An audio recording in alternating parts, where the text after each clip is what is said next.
तो चलिए बात करते हैं दुनिया की दो सबसे तेजी से बढ़ती अर्थव्यवस्थाओं की, भारत और चीन। दोनों देशों की आबादी 1 अरब से ज्यादा है और इन दोनों की एक बहुत बड़ी कॉमन समस्या है, ऊर्जा की जबरदस्त भूख। ये एक ऐसी होड़ है जो ग्लोबल पावर बैलेंस को पूरी तरह से बदल सकती है। होता क्या है ना कि पर्दे के पीछे तेल, गैस और एनर्जी के सोर्सेस पर कंट्रोल के लिए एक शांत लेकिन बहुत ही सीरियस जंग लड़ी जा रही है। ये एक ऐसा मुकाबला है जो आने वाले समय में दुनिया का पूरा नक्शा ही बदल सकता है। जरा सोचिए, हम दो ऐसे बड़े देशों की बात कर रहे हैं जो स्केल में लगभग बराबर हैं। दोनों की आबादी 1 अरब से ज्यादा और दोनों ही दुनिया की सबसे तेजी से बढ़ती अर्थव्यवस्थाओं में से हैं। इसका मतलब क्या हुआ? सीधा सा मतलब है, अपने विकास की रफ्तार बनाए रखने के लिए दोनों को लगातार और बहुत ज्यादा एनर्जी चाहिए। तो सवाल ये उठता है कि आखिर एनर्जी की ये भूख इतनी जरूरी क्यों है? क्या ये सिर्फ तेल और गैस की बात है? नहीं, मामला इससे कहीं ज्यादा बड़ा है। देखिए, हमारी पूरी मॉडर्न दुनिया, हमारी पूरी सभ्यता ही तो एनर्जी पर चलती है। ट्रांसपोर्ट हो, फैक्ट्रियां हो, घरों में बिजली, हमारा इंटरनेट, अरे यहाँ तक कि हमारा खाना भी, सब कुछ एक स्टेबल एनर्जी सप्लाई पर ही तो टिका है। तो जाहिर है, ग्लोबल पॉलिटिक्स में तेल और गैस पर किसका कंट्रोल है, ये एक बहुत बहुत बड़ा फैक्टर बन जाता है। और यहीं पर असली चुनौती सामने आती है। देखिए, चीन दुनिया के सबसे बड़े एनर्जी कंज्यूमर्स में से एक है और भारत भी इस लिस्ट में तेजी से ऊपर आ रहा है। प्रॉब्लम ये है कि दोनों ही देश अपनी जरूरत की पूरी एनर्जी खुद नहीं बना सकते, तो उन्हें क्या करना पड़ता है? भारी मात्रा में एनर्जी इंपोर्ट करनी पड़ती है और यही निर्भरता उन्हें कहीं ना कहीं कमजोर बनाती है। और बस यही निर्भरता उन्हें एक ग्लोबल रेस में धकेल देती है, एक ऐसी दौड़ जहां वो दुनिया भर में एनर्जी के सोर्सेस को सिक्योर करने के लिए एक दूसरे से मुकाबला कर रहे हैं। अब तेल और गैस के जो बड़े बड़े भंडार हैं, वो कहाँ है? ज़्यादातर मिडल ईस्ट, रशिया और अफ्रीका में। तो इसमें कोई हैरानी की बात नहीं है कि यही वो जगह है जहां भारत और चीन दोनों अपना असर बढ़ाने की होड़ में लगे हैं। चीन इस रेस में काफी अग्रेसिव रहा है। आप देखिए, चीनी कंपनियां अफ्रीका में तेल के नए नए कुएं खोद रही हैं, रशिया से सीधे गैस लाने के लिए बड़ी बड़ी पाइपलाइन बिछा रही हैं और मिडिल ईस्ट के देशों के साथ तो जबरदस्त डील्स कर रही हैं। लेकिन ऐसा नहीं है कि भारत पीछे है। भारत भी इस खेल में एक बड़ा खिलाड़ी है। कतर, सऊदी अरब और यूएई जैसे अपने जो पुराने पार्टनर्स हैं, उनके साथ भारत ने बहुत मजबूत रिश्ते बनाए रखे हैं और वहां से बड़ी मात्रा में तेल और एलपीजी इंपोर्ट करता है। लेकिन रुकिए, एनर्जी सिक्योरिटी का मतलब सिर्फ तेल के कुओं पर कब्जा करना नहीं होता। असली खेल तो ये है कि उस एनर्जी को उसके सोर्स से अपने देश तक पहुंचाया कैसे जाए।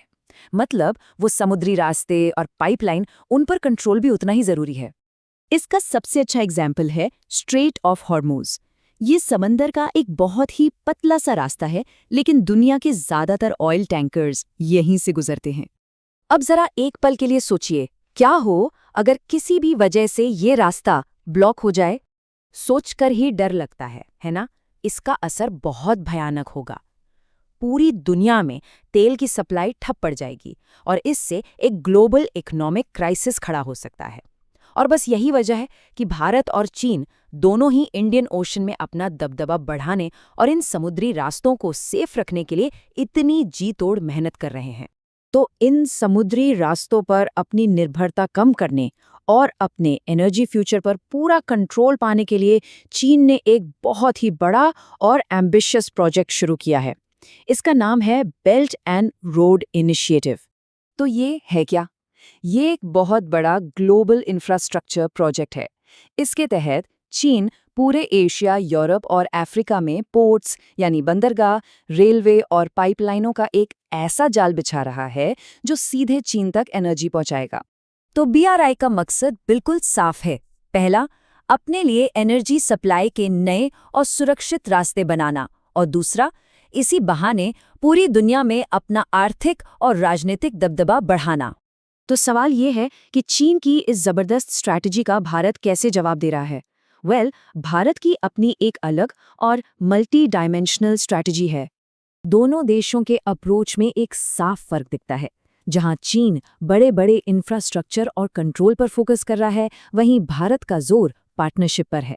भारत स्ट्रेटेजिक ऑयल रिजर्व बना रहा है, मतलब देश के अंदर ही तेल का एक बहुत बड़ा इमरजेंसी स्टॉक, ताकि किसी भी ग्लोबल संकट के समय सप्लाई की दिक्कत ना हो।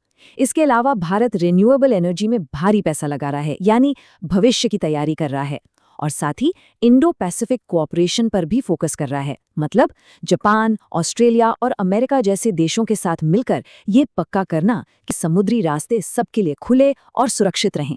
तो यहाँ सबसे जरूरी बात समझने वाली ये है कि एनर्जी पर कंट्रोल का मतलब सिर्फ अपनी गाड़ियों और फैक्ट्रियों के लिए फ्यूल जुटाना नहीं है। नहीं, ये सीधे सीधे किसी भी देश की आर्थिक ताकत, मिलिट्री की ताकत और दुनिया में उसके रुतबे से जुड़ा हुआ है। तो इसलिए भारत और चीन के बीच एनर्जी को लेकर ये जो शांत सी होड़ चल रही है ना, ये असल में भविष्य के आर्थिक दबदबे, देश की सुरक्षा और ग्लोबल स्टेज पर कौन बड़ा प्लेयर होगा, इसकी लड़ाई है। इस साइलेंट वॉर में दांव पर बहुत कुछ लगा है। और ये सब हमें एक बड़े सवाल पर लाकर खड़ा कर देता है। क्या आने वाले समय में ग्लोबल पावर का भविष्य इसी बात पर तय होगा कि कौन अपनी एनर्जी की ज़रूरतों को सबसे असरदार तरीके से कंट्रोल और सिक्योर कर पाता है? ये एक ऐसा सवाल है जिसका जवाब हमें आने वाले दशकों में मिलेगा।